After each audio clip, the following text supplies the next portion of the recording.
places I've never seen. Half the fun is finding streams to cross, losing your way, then finding it again. There's all kinds of trades that people might like for me to take. Visit Natchez, New Orleans, really travel. One day I'll head out to a place where the trails aren't well worn and a man doesn't need to retrace his steps. Certainly we'll need that compass then. I'm now at Grant's home in Georgetown, Ohio. It's the home that he lived in from 10 months of age on. What we're looking at was added on after his father, who owned that building over there, and it was a tannery and operated a tannery. And they only had 2 rooms, and I'll show them to you. There was a lower room in here and then a room above it, and that was it. We're at the back of the house. You can see the tannery over there to the right. It's a home now. Much of what you're looking at then has been added on as the father became wealthier and wealthier with his tannery. But what's interesting is that Ulysses grew up here. This was a brick outhouse, probably one after several had been built, but this is when they became wealthy enough to have a brick outhouse. It has not been excavated yet, which is a common thing archaeologists love to do. That little window's kind of cute, but I can imagine looking at this stream here that this would have been some place that was very intimately known by Ulysses. From 10 months on to whenever he left this community, he would have known this in many different contexts as a boy. Another marker on the property of another general, teacher, and lawyer, congressman, soldier.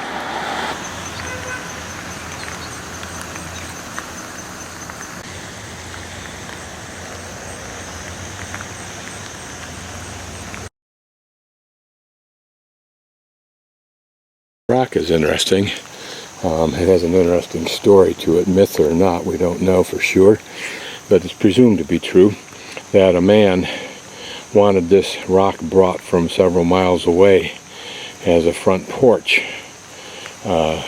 entry rock, since apparently they weren't using cement at the time. And he sent 5 men out to get it, but they were unsuccessful, couldn't figure out how to bring it into town, couldn't get it out of the mud in the creek bed that it was in. So Ulysses went out at 14 with a wagon and 4 horses and eventually figured out how to get it into town.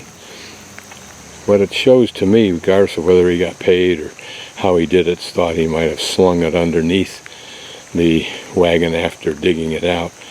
What it shows is the initiative that he showed later on in life to take on tasks that weren't necessarily assigned to him and get it done when others failed. Okay, this room was one of the 2 original rooms. This room and the upstairs room were the 2 original rooms, and there was a hole in that ceiling over there, and that was the way you got upstairs, by a ladder. Chairs here that are original.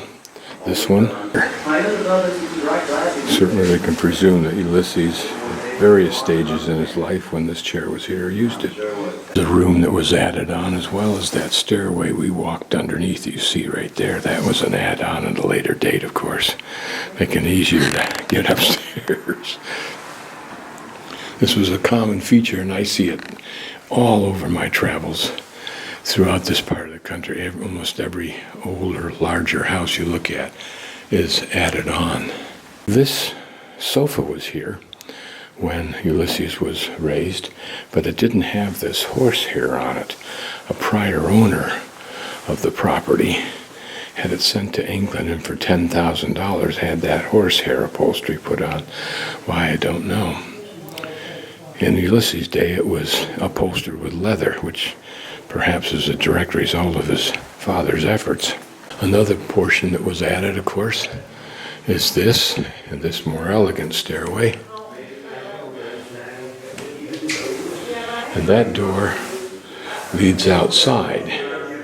Now it leads to a room that was built on the outside as an addition. This floor is a canvas floor. It's not linoleum like it looks.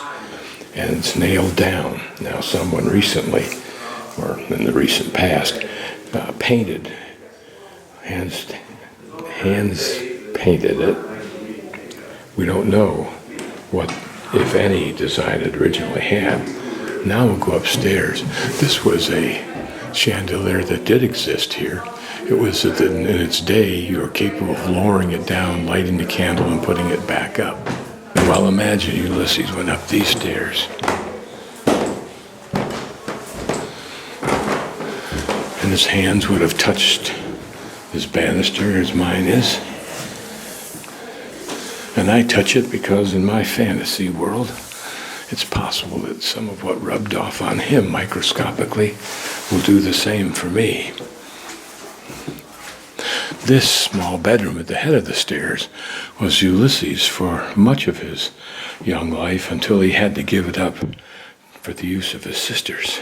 So just like I am, we can imagine him looking out this window, seeing something different slightly than what we see. But nevertheless, we're also novel, apparently because you were taxed in this part of the United States in those days by the number of closets you have, which is a fascinating concept. And notice how these panels are made. Now these are raised panels, and this is on the inside of the closet.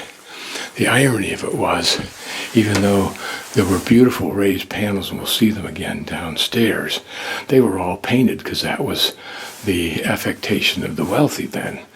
Painted doorways. Looking inside here, we can see the old wallpaper that was on here, probably when Ulysses was here. Here we're into another bedroom. Whose bedroom it was, perhaps at a later date, of course, the parents. They probably switched rooms as they added on and built more sophisticated and larger rooms. This was also an original rocker to the home. Things that were pointed out to me, this is for winding yarn, and a skein of yarn, which is apparently a measurement, is 40 of these wrappings. But underneath here, if we can see it, there's a little button right there. Right there, my finger's on it. You may not be able to see it in the video. But anyway, when you started to wrap this, you pushed that in. When 40 revolutions had taken place, that little button, which is called a weasel, it did what? Yes, it did. It popped out. Therefore, pop goes the weasel.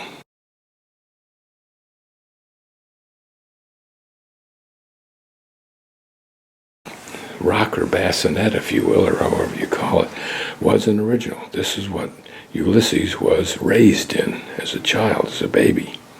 And she showed me, so I will pull it back, and you can see the original wood that's in it. The only thing that's not original to this are the rockers. They replaced those. Named to see something that reflects him directly. And this is a trundle bed, called a trundle bed because that bed underneath slides out. That's the trundle, apparently. Now here's something I've never seen. This is called a trundle bed key. Looks like a shoehorn or a shoe tree for cowboys, but it's not. What it was used for is you somehow put it on here, twisted it, and that allowed you to tighten up those ropes and make your mattress a little more firm. See, these holes are just ventilation holes into the roof area. How often would he have had occasion to look outside this window and imagine his adventures for the day? This is a picture of the tannery as it used to be. This is the color scheme that they thought was probably prevalent in the Grant home. Remember, the wealthy, paint was a sign of wealth, but these were the doors that were painted. Two different woods, one cherry, but look at the beautiful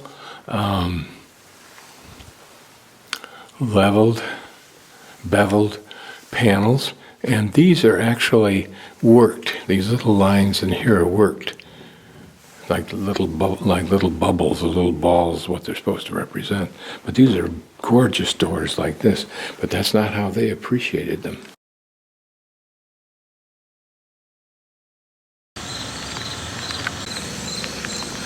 Now it's interesting, notice there's two doors. The door on the right actually led to the quarters of the teacher, and the left is the actual classroom. The person showing me around these two sites said these three trees are original to that time. In other words, they were here in some form when Grant was here. And what she points out also is that she did as a child, they'd bring their sleighs down here and then sled down the steep hill. And you can just imagine the kids in this school doing the same thing, as well as frolicking without the snow on the steep hillside. And Grant, of course, being the intrepid fellow, would have played quite a role in that. But it's really neat, and the teachers... Classroom, and the way this one classroom school would have worked, the older kids would be around the exterior at those benches, and those are reproduction benches, of course, while the younger kids gathered in the center here in front of the teacher and near the fireplace. Now, this bench over here, this ratty piece of wood, was one of the original benches that was here when Grant was in this school growing up. And that looks like an inkwell, and I say that because there's a little ledge in here to catch the bottle. But I don't know what that hole there and that hole would have been for. It's an idea of the time, of course. The paper was rare, so slates and chalk were what you used, as well as quills. As I show you this fireplace, you may notice some little paw marks. That's a raccoon that got in here by mistake, not in Grant's time, recently. Original lesson plans of the teacher that have been encased in plastic. All of that was quill work. It's thought that the colors came from various berries that were indigenous to the area. I'm surprised they even made lesson plans as opposed to having actual textbooks, but maybe they couldn't afford textbooks. A subscription school in which you paid $1.50 per quarter for your child to come here. The boys were the first in the family to be insured of being in the school. Girls, if there was enough money. It was also expected that the young kids would stay home and the older kids would learn what they learned here and then take it home and teach the kids there.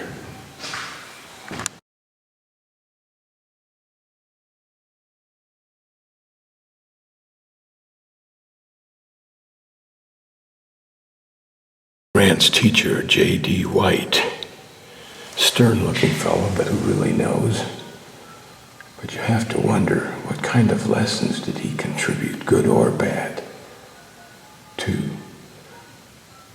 Grant? And I may have to reread the first volume of his memoirs to see if he refers to any of that. A man who got an appointment from West Point, dropped out because he didn't want to or couldn't hack the grades. I'm suspecting he didn't want to because he became a physician quite well respected later on.